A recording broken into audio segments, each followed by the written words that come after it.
everybody. Today we're going to do art and some science as well. We have two art projects. One is a butterfly, and this is a monarch butterfly.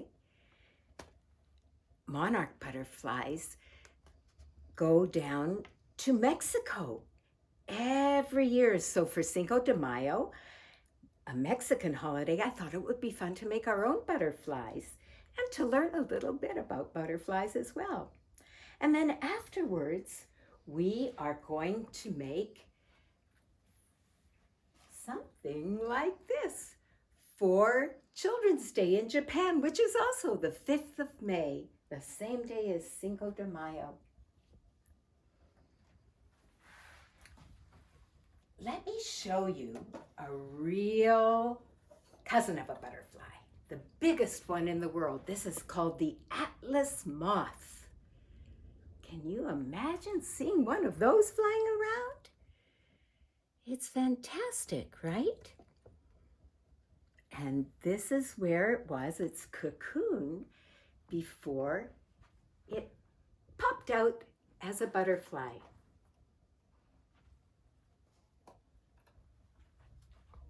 If you've read the story of the very hungry caterpillar, you know that a butterfly begins as a little egg on a leaf, and out pops a caterpillar from the egg, and it eats and it eats and it eats, and then it spins something like a cocoon around itself.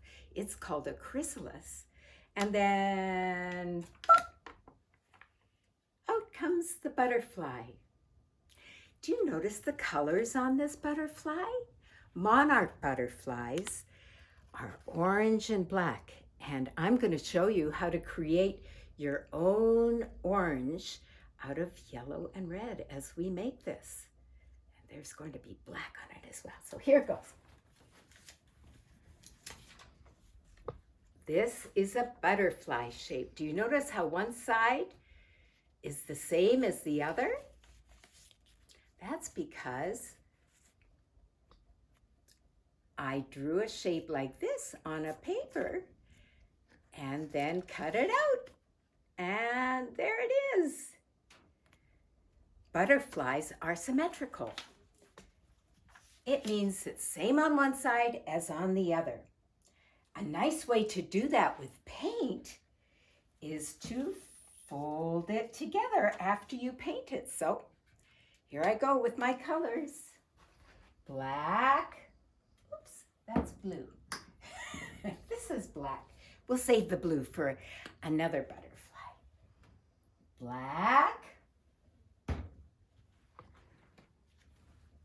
Red.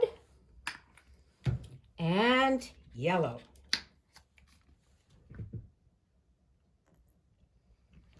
Okay, here it goes.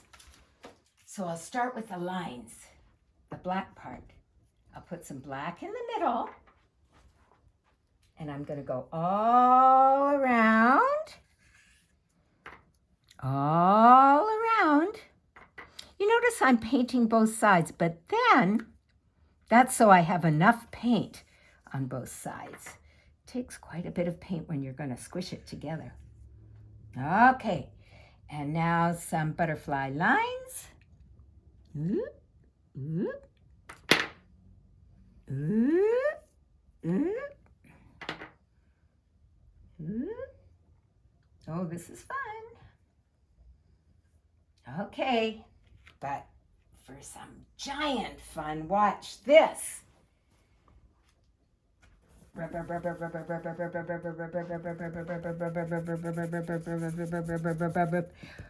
Make sure you're really rubbing well because you want the paint to be on both sides. Are you ready? One. Oh, let's count in Spanish. Uno, dos, tres. Oh! Do you see how it looks the same on both sides? Yes, it's symmetrical. Now comes the other part. Let me wipe my brush off. Here, because I don't want with the yellow and red. Okay. Red, red, red, red. Some red all over. And do you see it's real blobs that I'm putting on? You want plenty. And then, let's see, wipe my brush again. Yellow.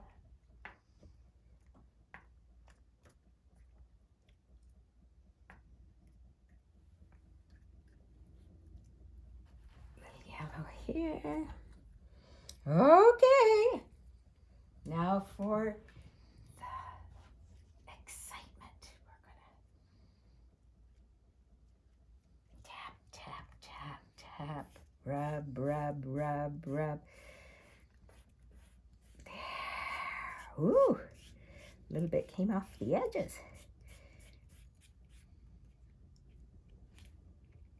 And whoa! What do you think, everybody? Pretty amazing, right? So you just let it dry. And then if you want, you could punch a hole, either with a hole punch or have someone poke it for you. Cut a string or a ribbon. Put it through. And it will fly like a real butterfly.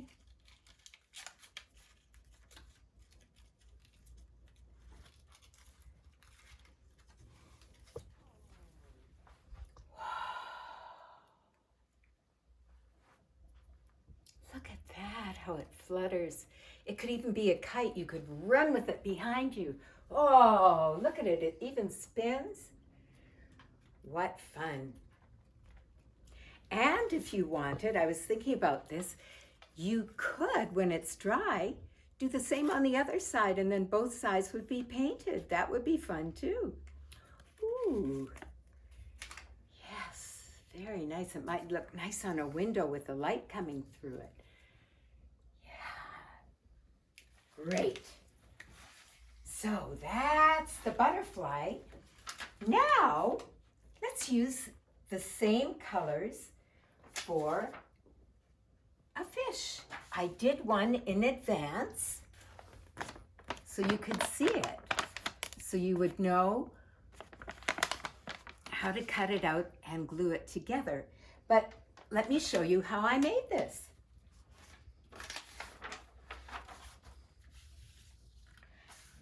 Since I have some blue here, why don't I use the blue and yellow? Do you know what's going to happen when I use blue and yellow? Any idea? You think about it.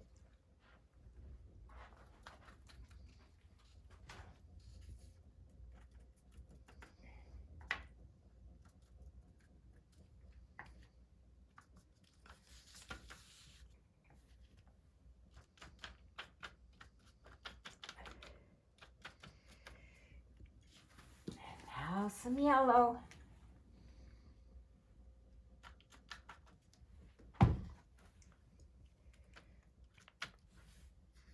Oh, I think you might be seeing the color it's going to produce.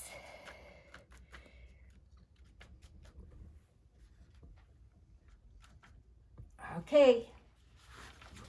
Now, I'm going to fold it in half. I have to watch really carefully to fold it in half. And if you like, you can fold it in half first. But it doesn't really matter because this is the kind of thing that turns out just amazing no matter what. Okay. I squeezed it a little up. And now I'm going to do that. Pressing this way.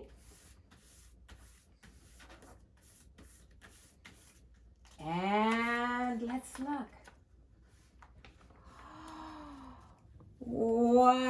Wow. And there's yellow, there's blue, and they made some green. Isn't that wonderful? And if you feel like there are white spaces that you would rather not have white, you could just go in with your paintbrush and, add a little more color. You can do that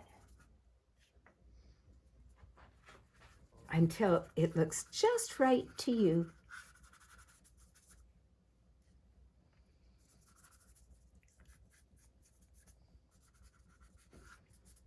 There. The next step, when this is dry, is to cut it out.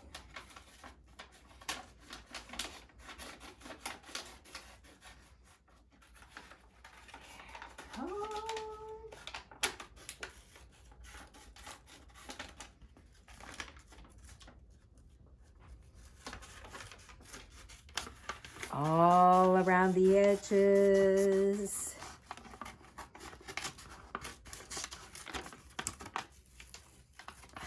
Don't worry if you go over the line or not quite on the line. It's going to look good no matter what.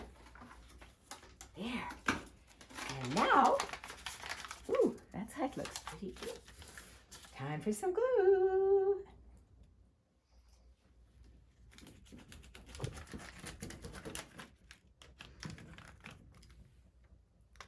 And fold it.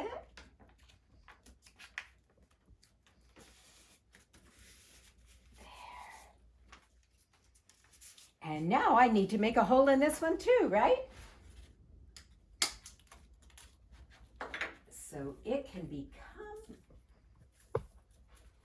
a kite.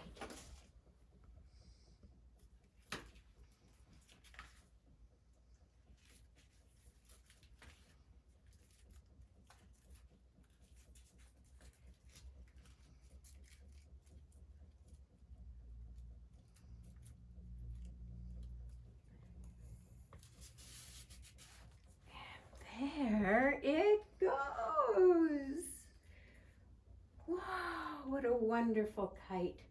You could even hang it outside and let the breeze blow it. There are so many things you could do with these. And now, before we end, I thought you would like to see a picture. This comes from China, where they also tell stories about carp. This is a carp. Look at this little girl riding on a giant one. Can you imagine what an adventure she might have? Yeah.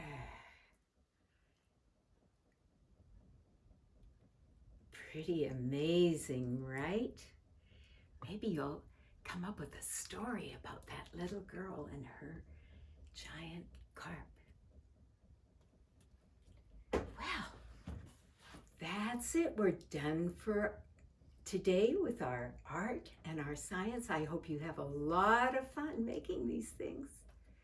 Bye for now.